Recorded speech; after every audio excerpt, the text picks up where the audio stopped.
The lace on her dress tore as she ran.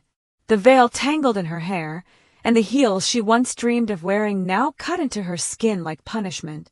Behind her, the distant echo of her name, Evelyn, carried through the night, fading beneath the hum of rain and panic.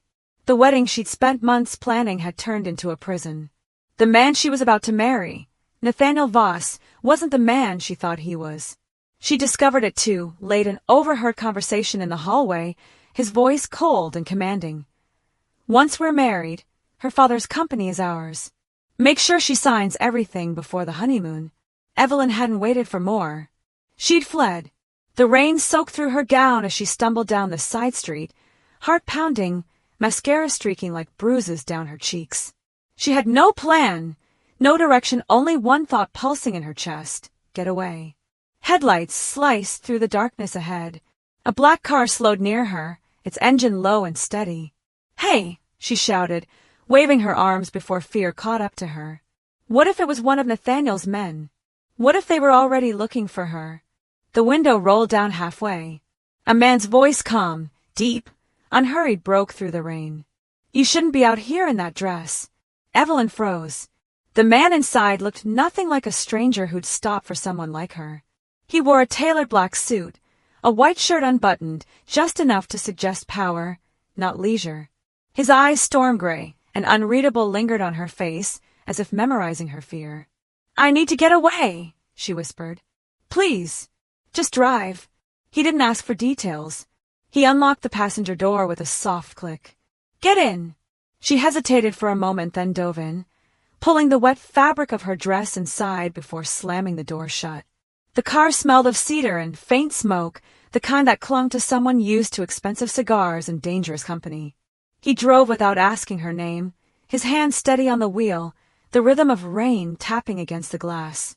For the first few minutes, silence filled the space between them, thick, tense, and oddly comforting.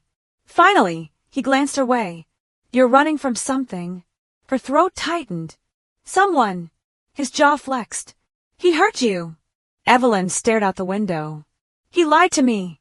That was all she could manage before the tears came again, quiet, restrained, the kind of tears that made no sound but carried the weight of betrayal. The man said nothing, but his grip on the steering wheel tightened. "You picked the right car," he murmured, almost to himself. "What?" "Nothing."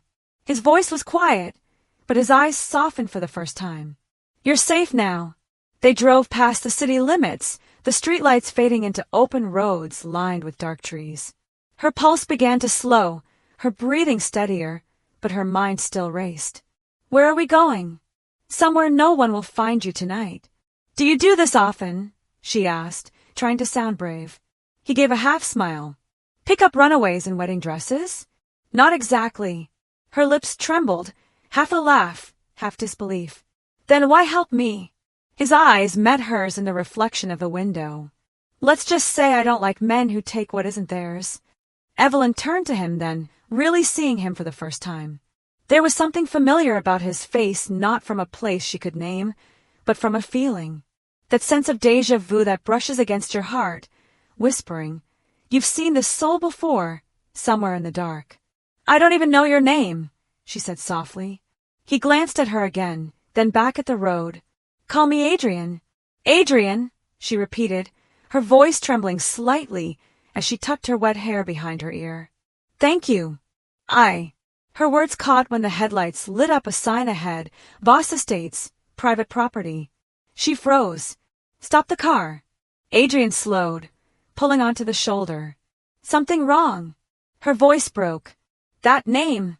Voss. My fiancé, Nathaniel Voss. This is his property." Adrian's expression shifted, subtle, sharp. "Nathaniel Voss," he repeated, as if tasting poison. "So that's who you were going to marry." Her eyes widened. "You know him." Adrian leaned back, a low, humorless laugh escaping his chest. "Let's just say he and I have unfinished business." The silence that followed wasn't empty, it was electric, full of tension, recognition, and something darker. Evelyn's pulse quickened again. "Who are you, Adrian?" she whispered. He didn't answer right away. He reached into his jacket, pulled out a sleek black phone, and tossed it onto the dashboard. The wallpaper was unmistakable Nathaniel's face, crossed with red lines in a photo she couldn't understand. Her breath hitched. "Are you saying that I'm his enemy?" he finished for her. His tone was calm. "Yes." She should have been terrified. She should have asked him to stop the car, to let her go. But something in his voice, the quiet, unshaken certainty, made her feel safer than she'd felt in years. "You don't have to be afraid of me, Evelyn." She looked at him, startled.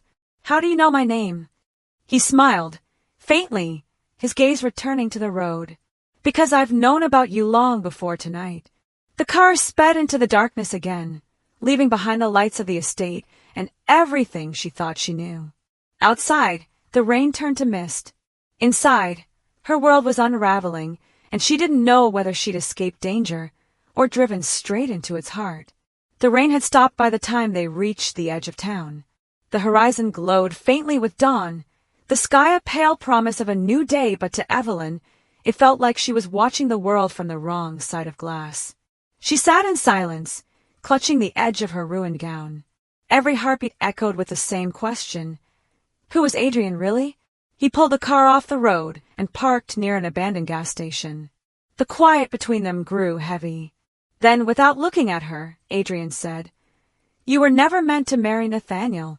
Evelyn turned toward him, startled. "What are you talking about?" He finally faced her, his eyes no longer soft but fierce, steady, and full of something she couldn't name. "Your father's company wasn't the only thing Nathaniel wanted. He needed your signature to transfer control of Voss Industries, rival my father's legacy." Her breath caught. "Your father's?"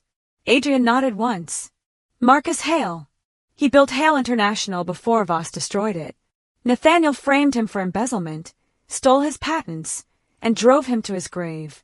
I was 19. His voice didn't waver, but his jaw clenched as though holding back years of anger. Evelyn's world tilted. So all this time, he finished for her. I was watching Nathaniel, learning his patterns, waiting for my chance. His gaze softened then. And then you appeared, his perfect bride, the one thing he cared enough about to protect. Her throat tightened. "You used me." His eyes met hers, and for the first time, she saw pain flicker beneath his calm. "At first, yes. I thought you were just another piece of his empire. But then I saw you the way you smiled at people, the way you looked at him like he hadn't yet destroyed everything good. I knew you didn't belong in his world." Tears blurred her vision. "And tonight," he exhaled slowly, "tonight wasn't supposed to happen like this. But when I heard about the wedding, I couldn't let him win again. I didn't expect you to run straight into my car." Evelyn laughed softly through her tears, a fragile, disbelieving sound. "Fate has a strange sense of humor." Adrian reached into the glove box and pulled out a small envelope. "These are your father's company papers. Nathaniel planned to forge your signature tonight. They're safe now." She took the envelope, trembling. "Why are you giving this to me?" "Because you deserve to choose your life, not have it stolen." For a long moment, they just looked at each other, two people who'd been caught in the same storm from opposite sides. Finally, Adrian started the car again. "Where should I take you?" Evelyn hesitated, then smiled faintly. "Somewhere new. Somewhere I don't have to run." He nodded, eyes on the road ahead. "Then let's find it." As the car rolled forward into the waking light, Evelyn turned toward the window. Her reflection looked different now, no longer the frightened bride who ran from her wedding, but a woman stepping into the unknown. Beside her, Adrian said quietly, "For what it's worth, you didn't just escape a wedding tonight. You escaped a war." She smiled, her voice steady. "Then I guess I found the right side to be on." The dawn broke fully, then soft, golden, and endless as the car disappeared down the empty road, carrying two strangers who'd stopped running the moment they found each other.